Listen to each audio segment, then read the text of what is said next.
Welcome to example number 5 embedded system lectures using AVR microcontrollers. इस example में हम AVR microcontroller की port को प्रोग्राम करना सीखेंगे। उस पोर्ट में हम बिट वाइज जो पिन प्रोग्रामिंग है उसको अ, देखेंगे किस तरह से पिन्स को प्रोग्राम किया जाता है। और जो टास्क है हमारा वो यहाँ पे गिवन है, हम एक AVR C प्रोग्राम लिखेंगे और इस सी प्रोग्राम में हमने टॉगल करना है पोर्ट बी की पिन नंबर 4 को कंटिन्यूसली। और इसमें जो इम्पोर्टेंट टास्क है हमारा वो ये रेस्ट ऑफ द पिंस जो पोर्ट बी के हैं उसको हमने डिस्टर्ब नहीं करना। तो सबसे पहले हम देखते हैं कि प्रोटियस में जो सर्किट है हमारा वो किस तरह से रन हो रहा है। ये हमारा सर्किट है और इस सर्किट में आप देख सकते हैं पोर्ट बी है। पोर्ट बी के साथ मैंने कुछ एलईडीज कनेक्ट की हुई हैं। ये 4 एलईडीज जो है वो पिन बिट 0 1 2 3 पे कनेक्टेड है और ये एक बिट 5 पे एक एलईडी है D17। इसको मैं रन करता हूँ तो आप देख सकते हैं कुछ एलईडीज ऑन है यहाँ पे जो कि कंटिन्यूसली ऑन है। और यहाँ पे D17 एलईडी जो है वो टॉगल हो रही है। और D17 एलईडी टॉगल होने से जो बाकी की पोर्ट की जो पिन्स है वो डिस्टर्ब नहीं हो रही। यहाँ पे आप देख सकते हैं ये पिन्स हाई हैं और यहाँ पे ये रिमेनिंग 3 पिन्स हैं जो पिन नंबर 6 7 और 8 हैं, ये ब्लू हैं। ब्लू का मतलब होता है कि 0 वोल्ट या फिर लो वोल्टेज। तो ये हमारा टास्क है और इसकी अभी हम जाके कोडिंग देखते हैं।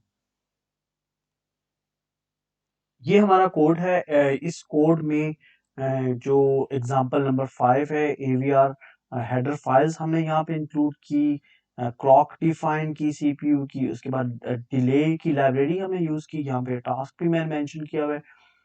उसके बाद हमने मेन डिफाइन किया, मेन फंक्शन होता है सी प्रोग्रामिंग का। उसके बाद हमने पोर्ट बी को आउटपुट बनाया क्योंकि 0xFF से जो डेटा डायरेक्शन रजिस्टर है उसके अंदर जो है वैल्यू चली जाती है 11111111।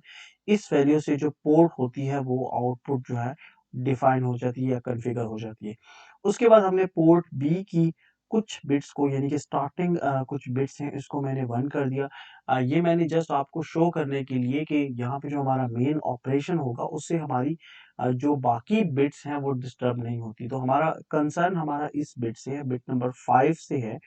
तो हम सिर्फ इस बिट नंबर 5 को टॉगल करेंगे और बाकी ये वाली पिन्स हाई हैं, इसमें मैंने एलईडीज अटैच की हुई हैं, फर्स्ट 4 एलईडीज। और जो फिफ्थ एलईडी है जो मैंने अभी सर्किट में आपको दिखाई वो इस पिन या बिट से कनेक्टेड है।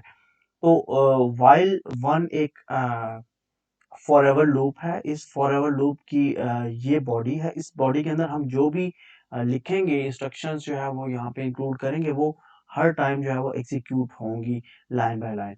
यहाँ पे सबसे इंपॉर्टेंट स्टेटमेंट ये है, यहाँ पे हमने बिट वाइज ऑपरेशन यूज किया है एक्स और का।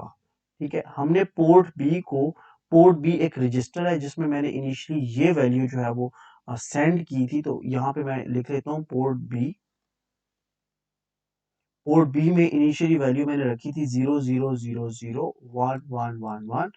और यहाँ पे मैं इसको एक्स और कर रहा हूँ किसके साथ, 00010000। ठीक है, अब एक्स और का जो ट्रुथ टेबल है वो यहाँ पे हम बना लेते हैं। एक्स और में जब भी आपके पास दो इनपुट्स सेम होंगी तो आउटपुट 0 होती है। और जब भी इनपुट्स डिफरेंट होती हैं यानी कि 0 1 और 1 0 तो आउटपुट हमारे पास 1 होगी। इसी तरह से यहाँ पे लास्ट 1 1, इस पे भी 1।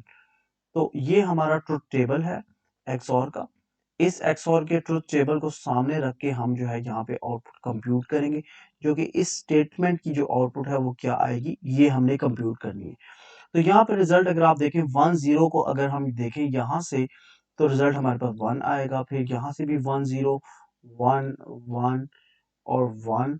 और इम्पोर्टेंट जो लाइन है वो ये है, यहाँ पे 0 1 है तो 0 1 जब भी आएगा तो हमारे पास रिजल्ट आ जाएगा 1। फिर यहाँ पे 0 0 क्योंकि 0 सेम है इनपुट्स तो यहाँ पे भी 0। तो इम्पोर्टेंट जो चीज है वो यहाँ पे ये है इस सारे में कि ये वाली जो बिट है ये बिट चेंज हो चुकी है। पहले ये थी पोर्ट बी की ये बिट थी 0, इसको हमने जब पोर्ट बी को XOR किया इस नंबर के साथ, तो ये वाली बिट जो थी ये क्या हो गई, 1 हो गई।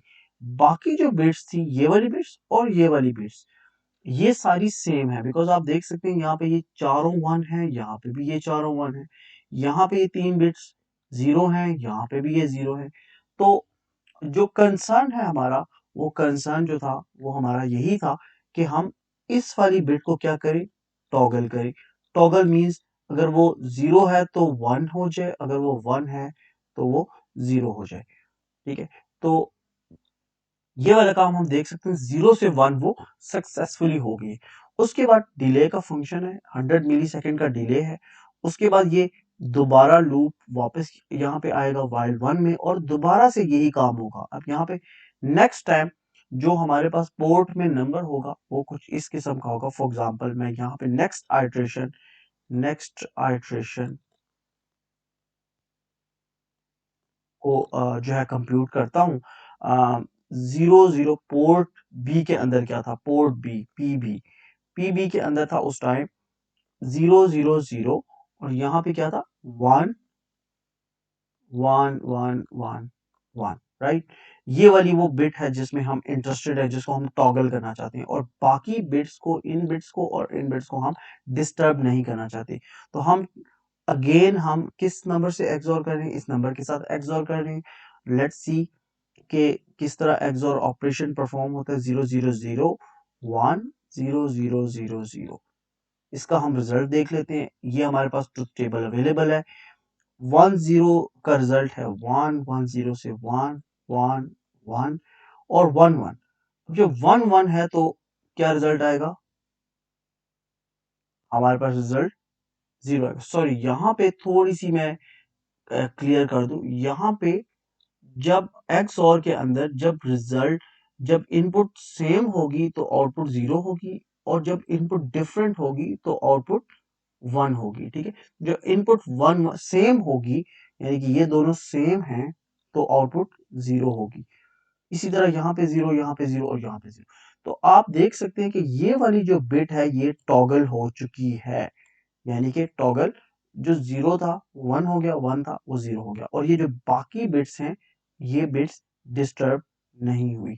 इसी के बाद फिर दोबारा से डिले है, और फिर ये यही वाला काम हमेशा हर टाइम होता रहेगा। उसके बाद रिटर्न 0 और मेन फंक्शन हम यहाँ पे क्लोज कर देंगे। सो लेट्स सी कि इसकी कोड किस तरह कंपाइल हो रहा है कंपाइलर के अंदर, एटमल स्टूडियो के अंदर। अगर आपको एटमल स्टूडियो का आइडिया नहीं है तो लिंक में डिस्क्रिप्शन में लिंक अवेलेबल है, आप वहां से जाके देख सकते हैं कि कोड किस तरह से रन किया जाता है, किस तरह से प्रोजेक्ट जो है वो बिल्ड किया जाता है। इस प्रोजेक्ट को मैं बिल्ड कर रहा हूँ, इसको बिल्ड करने के बाद मैं प्रोटेस का सॉफ्टवेयर ओपन कर रहा हूँ, और प्रोटेस के सॉफ्टवेयर के अंदर मैं इसको लोड करूंगा। मेरा जो कोड है, जो हेक्स फाइल है, वो इसके अंदर लोडेड है ऑलरेडी। इसको मैंने ओके किया और मैं यहाँ पे इसको रन करता हूँ। तो आप देख सकते हैं कि ये एलईडी जो है ये टॉगल हो रही है, और जो बाकी रिमेनिंग एलईडीज हैं वो बिल्कुल अपनी स्टैटिक पोजीशन पे है, यानी कि 0 पोजीशन पे। अगर मैं इस कोड को जाके चेंज करूं और यहाँ से मैं इन एलईडीज को बजाय इसके मैं इस पे कर देता हूँ शुरू वाली एक एलईडी ऑन, फिर 2 एलईडीज ऑफ, और फिर नेक्स्ट एलईडी भी मैंने ऑन कर दी। मैंने आउटपुट को चेंज किया है, और मैं जाके दोबारा से चेक करता हूँ यहाँ पे क्या आउटपुट चेंज हुई है।